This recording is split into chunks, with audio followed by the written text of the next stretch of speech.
দেখো 10 টাকার এই ফুটিটা আমি কিনেছি, কেনার পরে আমার মেয়ের জন্য কেনার পরে আমার মেয়েকে দিয়েছি অল্প, আমিও খেয়েছি, যেহেতু আমার মেয়ে খেতে পারছিল না বলে তা ফুটিটা আমি বাটির মধ্যে এই মানে পাইপটা খাচ্ছে না, পাইপটা তুলেছি, তোলার পরে পাইপে কিছু আটকা ছিল, তারপরে দেখলাম খুলে দেখলাম এইটা, তারপরে তোমাদেরকে দেখাচ্ছি না। তো দেখো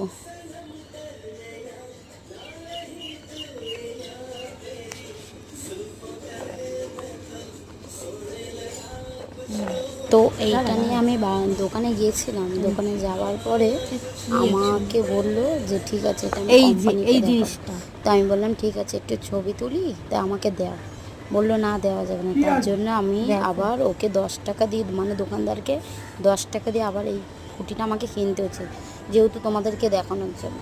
তো কেনার পরে উনি আবার কি বলছে, কি বলছে যে এটা আমাদের কি দোষ, আমরা কি করতে পারি, বললাম এটা আমি রেখে দিয়েছি যাতে আমার বাড়ির গার্জেনকে দেখাবো, যদি কিছু পেটা আছে, মেয়ে যদি শরীর খারাপ হয় তা আমি দেখাবো।